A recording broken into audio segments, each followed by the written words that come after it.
Hiya, BookTube. Bill Ruttenberg here with the Ruttenberg Library. I wanted to come to you with another tag. I've got this whole list of this Google Doc that I've loaded down with tags and the questions that go with them. And, with school, going full speed ahead, I just haven't had time to do videos like I would like to. And just the stress of stuff right now with, stupid pandemic stuff that is going on, and we've just got an added workload. I'll be honest, my brain is not operating like it should be.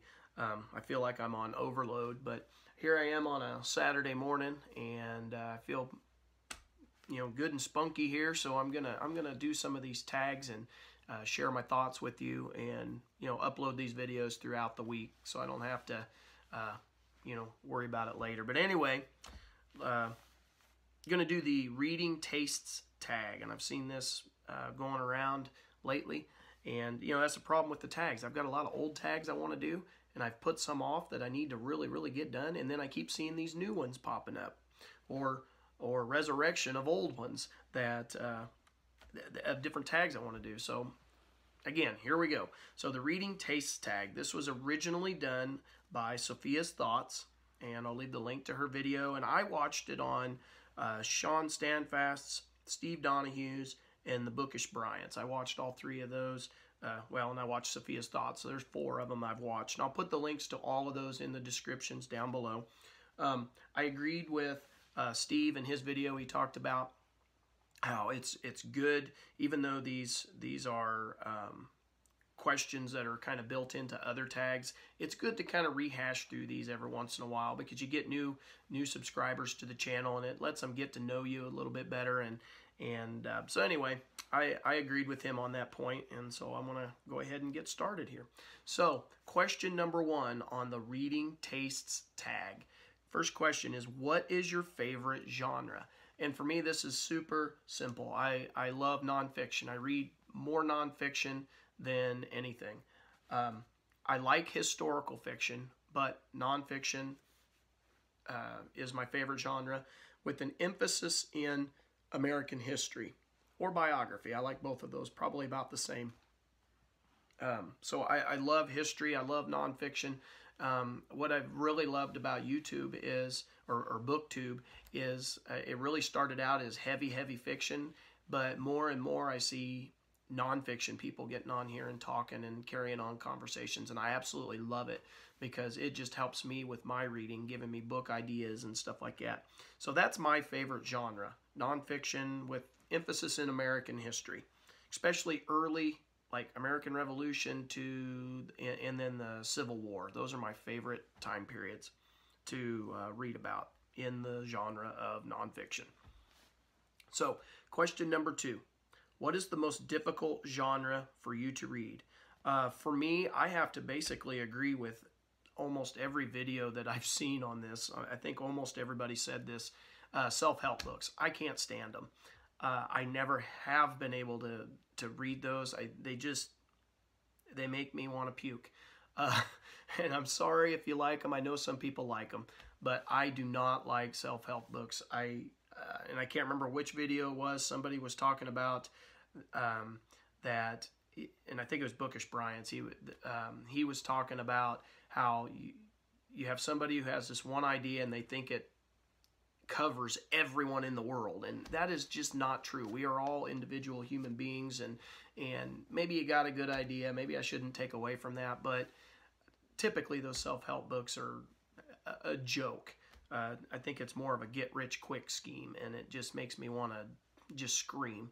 But anyway, I don't like self-help books. Never have, probably never will. And I'm not saying I've never read them before, because there are some, in the education world, I do read some education books that, give you ideas on different ways to teach and different ideas in the classroom. And some people put those in the self-help books. I don't know if it's necessarily self-help, but sometimes it gets categorized there. But I do read a few of those, but for the most part, I do not like self-help books. So, number 3, what is your preferred age range? I prefer adult books. I know if you've been watching the channel, you've seen me do reviews on some middle grade books. Those are the exception to the rule. I've done a few of those because I got hooked on one series because of one of my teachers at school. She had recommended it. But for me, I definitely prefer adult books. The young adult and the middle grade books to me are so immature for the most part. They're so immature and so self-centered that I just don't like them. And I'm gonna get a little bit more into that in one of the other questions on why I don't like those. And it could be just based on the ones that I have read. I mean, maybe I'm wrong in my opinions, but I'll explain that in just a minute. So adult books. Number 4, are you a character-driven or plot-driven reader?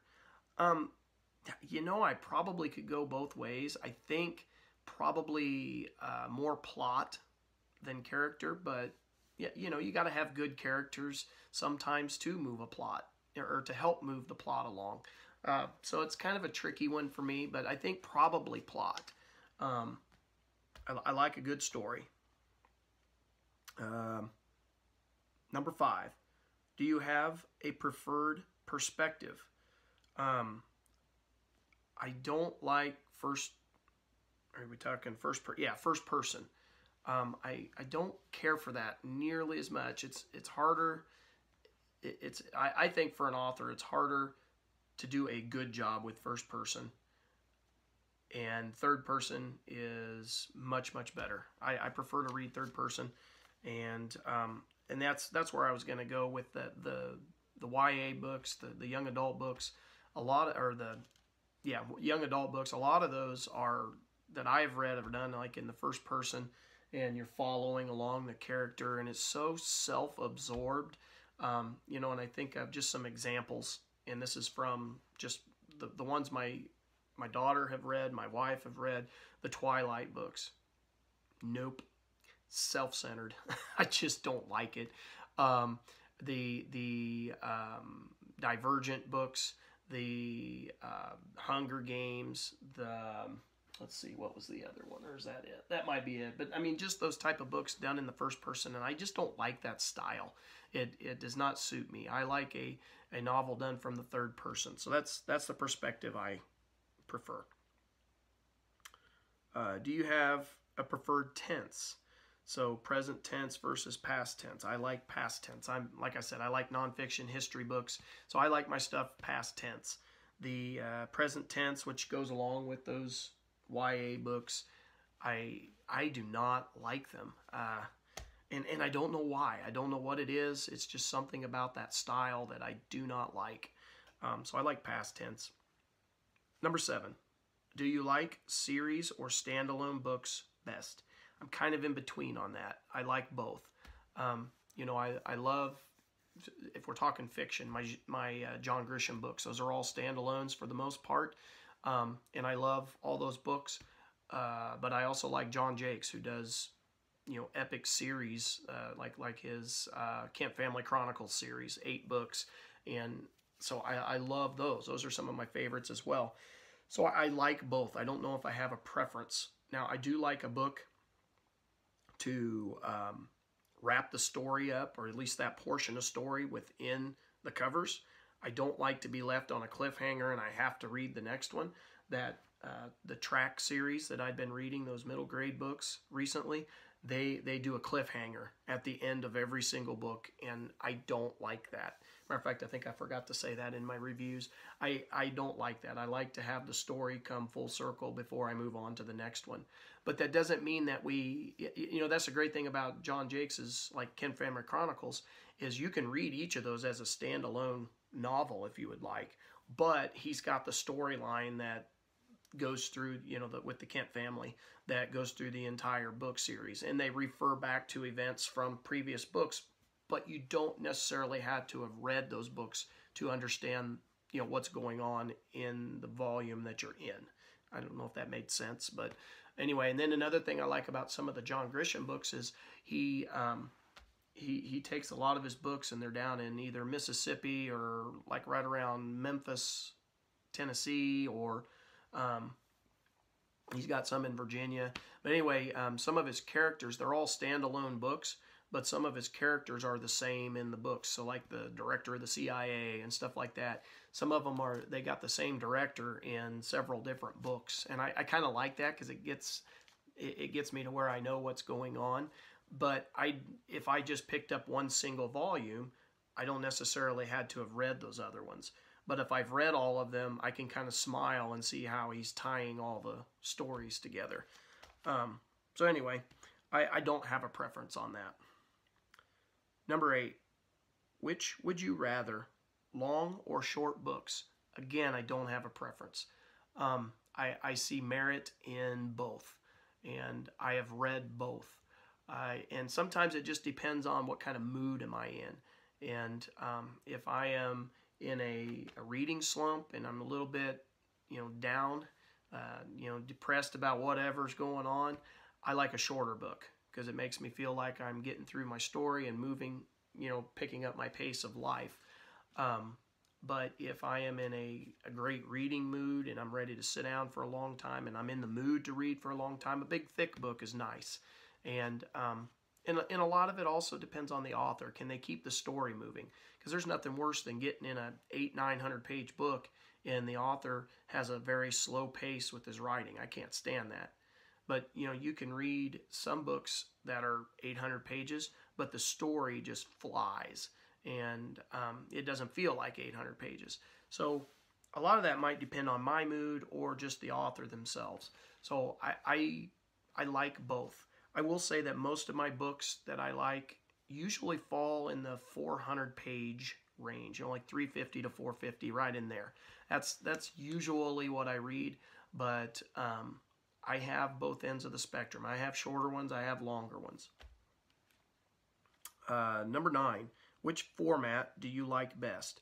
I like a hard copy. I don't like ebooks. I know there are people out there. I have no problem with people liking ebooks, but they're not for me.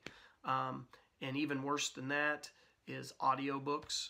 They're good for a fiction book. Audio is good for fiction, which, if you're in a long car ride, that's fun. But if I'm really trying to pay attention and get into the story, I can't do just the listening. I have to have it in front of me to read. And then I just don't like reading off of a screen. I much prefer the hard copy. I don't care paperback versus hardback, but just as long as I have that copy and maybe it's I think I read it better, but maybe it's also a textile thing, being able to, feel the pages, flip the pages, all that kind of stuff. I like that feeling. I just don't like ebooks. I can't explain it. Me and I go round and round with our librarian at school because she's converting a lot of the stuff to ebooks, and she keeps trying to get me to read more of those, and I keep trying to tell her you need to get more hard copies. So it's kind of a running joke with us, but anyway, so hard copy. And then number 10, the last question: what are you currently reading? I am currently reading. And I haven't started it. I was supposed to start it this morning. The Witches by Stacy Schiff, I think is her name. And I'm going to get that started because that was one of my October goals, is to read that book.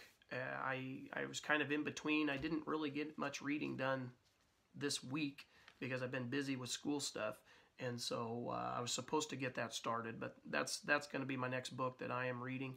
I will say that I officially DNF'd